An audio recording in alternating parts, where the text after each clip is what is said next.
যে আপনাকে গুনাহে ডাকছে সে কি শাস্তির সময়ও আপনার পাশে থাকবে? আল্লাহ সুবহানাহু ওয়া তাআলা পবিত্র কোরআনে সূরা আল হাশর আয়াত 16-এ শয়তানের আসল চরিত্রটা এভাবেই তুলে ধরেছেন। আল্লাহ সুবহানাহু ওয়া তাআলা ইরশাদ করেন, كمثل الشيطان إذ قال للإنسان اكفر فلما كفر قال إني بريء منك إني أخاف الله رب العالمين। অর্থ, তাদের দৃষ্টান্ত শয়তানের মতো, যে মানুষকে বলে কুফরি করো, অতঃপর যখন সে কুফরি করে তখন শয়তান বলে তোমার সাথে আমার কোনো সম্পর্ক নেই, আমি জগৎসমূলের প্রতিপালক আল্লাহকে ভয় করি।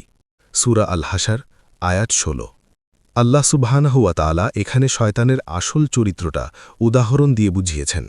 শয়তান প্রথমে মানুষকে বলে কুফরি করো, গুনাহ করো, সমস্যা নেই, আমি আছি। মানুষ যখন তার কথায় পড়ে গুনাহে জুড়িয়ে যায়, কুফরির পথে যায়, ঠিক তখনই শয়তান পাল্টে যায়। সে বলে আমার সাথে তোমার কোনো সম্পর্ক নেই, আমি তো আল্লাহকে ভয় করি। আল্লাহ সুবহানাহু ওয়া তাআলা কিয়ামতের দিনের একটি ভয়ঙ্কর দৃশ্য পবিত্র কুরআনে বর্ণনা করেছেন, যেখানে শয়তান নিজেই স্বীকার করবে তার আসল কাজ কি ছিল। আল্লাহ সুবহানাহু ওয়া তাআলা ইরশাদ করেন, وقال الشيطان لما قضي الأمر إن الله وعدكم وعد الحق ووعدتكم فأخلفتكم وما كان لي عليكم من سلطان إلا أن دعوتكم فاستجبتم لي। অর্থ, আর শয়তান যখন সমাপ্ত হবে সব কাজ তখন বলবে নিশ্চয়ই আল্লাহ তোমাদেরকে সত্য ওয়াদা দিয়েছিলেন, আর আমিও তোমাদেরকে ওয়াদা দিয়েছিলাম, অতঃপর আমি ওয়াদা ভঙ্গ করেছি।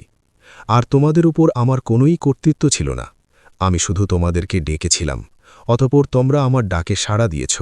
সুতরাং তোমরা আমাকে তিরস্কার করো না, বরং তোমরা নিজেদেরকেই তিরস্কার করো। সূরা ইব্রাহিম আয়াত 22। এই আয়াতটিতে চূড়ান্ত কথা, শয়তান কিয়ামতের দিন দায়িত্ব অস্বীকার করে বলবে তোমরা আমাকে দোষ দিও না, বরং নিজেদেরকেই দোষ দাও। এটা মানুষের নিজস্ব দায়িত্ব ও পছন্দের প্রতি ইঙ্গিত করে। আসলে শয়তান কখনো দায় নেয় না, সে শুধু পথে ফেলে দেয়, কিন্তু শাস্তির সময় একা ছেড়ে দেয়। দেখুন ভাই, শয়তান কখনো হাতে ধরে গুনাহ করায় না, সে শুধু বলে একবার করো, শেষবার, আল্লাহ মাফ করে দেবেন। আর মানুষ নিজেই পা বাড়ায়, কিন্তু শাস্তির সময় সে তখন বলে দোষ তোমার, আমার না। উদাহরণ, যে কেউ যদি বলে এটা করলে কিছু হবে না, সবাই তো করছে, আল্লাহ মাফ করে দেবেন, জানবেন এই কণ্ঠ শয়তানের। কারণ গুনাহের সময় সে পাশে থাকে, কিন্তু শাস্তির সময় সে বলে তোমার দায় আমার না। জাবির ইবনে আবদুল্লাহ রাদিয়াল্লাহু আনহু থেকে বর্ণিত, রাসূলুল্লাহ সাল্লাল্লাহু আলাইহি ওয়াসাল্লাম বলেছেন, শয়তান তার সিংহাসন পানিতে স্থাপন করে, তারপর তার দল প্রেরণ করে। তাদের মধ্যে যার মর্যাদা তার নিকট সর্বনিম্ন, সেই ফিতনা সৃষ্টিতে সর্বাধিক সফল। তাদের একজন আসে এবং বলে আমি অমুক কাজ করেছি। শয়তান বলে তুমি কিছুই করনি। অতপর অন্যজন এসে বলে আমি একজন পুরুষ ও তার স্ত্রীর মধ্যে বিচ্ছেদ ঘটাতে পারিনি, শেষ পর্যন্ত তাদের মধ্যে পৃথকীকরণ ঘটালাম। শয়তান তাকে নিজের নিকট বসায় এবং বলে হ্যাঁ, তুমি চমৎকার কাজ করেছ। সহিহ মুসলিম 28-13।